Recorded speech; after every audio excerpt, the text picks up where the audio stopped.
Aaron always suspected the universe possessed a twisted, darker shade of humor, the kind that laughs last.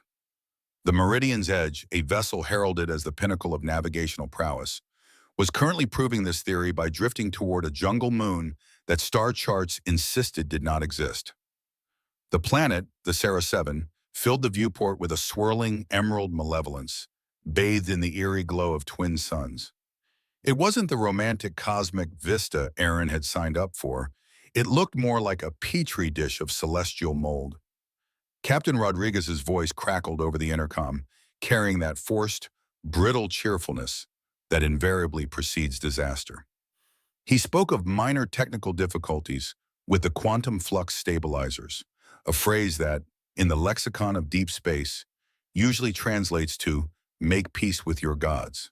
As if on cue, the ship lurched, throwing Aaron against the bulkhead. His medical kit exploded across the deck, sending hypo sprays rolling like metallic confetti. Amidst the chaos, the ship's AI, Arya, chimed in with a maddeningly serene forecast.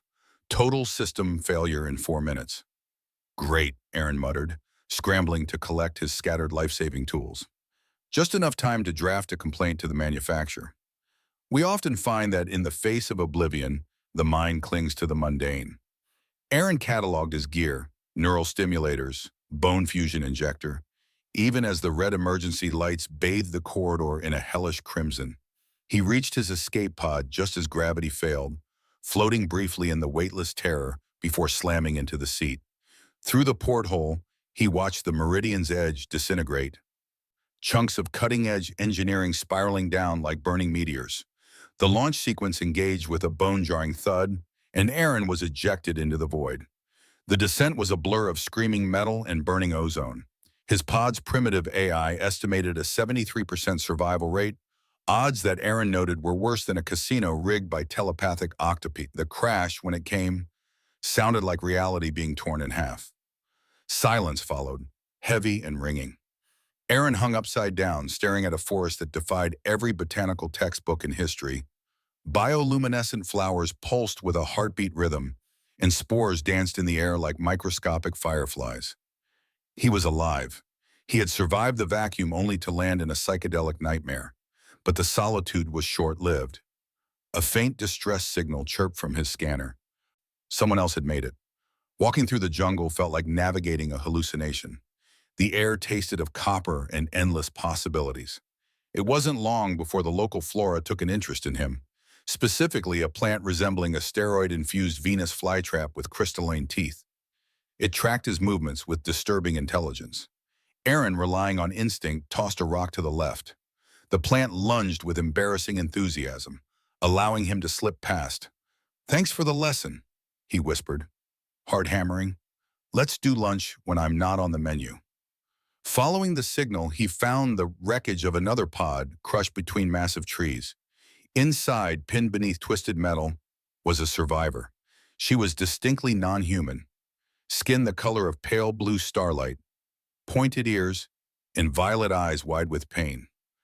This was Valari, a scout for the Alarian Collective. Aaron's medical training kicked in, overriding the shock of first contact.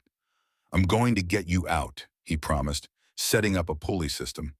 Think of this as a very dangerous mechanical massage. Valeri's grip on his hand was desperate. "Don't leave me," she whispered. "I'm not going anywhere." As he worked to free her and set her broken leg with his bone fusion injector, Valari revealed the physiology of her people. 3 hearts, dense bones, and a history of tragedy. She spoke of Alir Prime, where human overseers had sealed exits during a mine collapse, saving themselves and leaving 12,000 Alarians to die.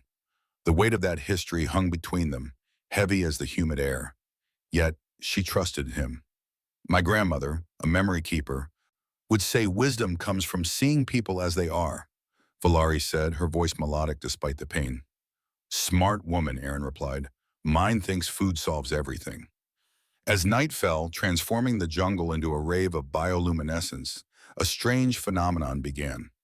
Valerie held his hand not just for comfort, but for survival. She explained it was a neural bond, a biological connection Alarians formed under extreme stress. It was like a cognitive Wi-Fi, allowing them to share emotions and memories. Aaron could feel her terror of being alone, and she, in turn, felt his dedication in the hidden guilt of losing his sister years ago. The intimacy of the bond was interrupted by a keening wail. Shadow wraiths, fluid, light-absorbing predators, emerged from the darkness. In a moment of sheer adrenaline, Valari grabbed Aaron's plasma torch. Despite her injuries, she unleashed a strobing light show of energy, driving the creatures back with a warrior's ferocity. "Brave or foolish?" Aaron asked as the shadows retreated. "Definitely both," she panted, gripping his hand again. The bond deepened, shifting from shared fear to a profound partnership. Dawn brought a new threat. Valari's leg was infected. Human medicine was failing her alien biology. The situation was critical, yet the bond provided a solution. They ventured into the jungle, Valari sensing the bioresonance of the plants while Aaron analyzed their chemistry.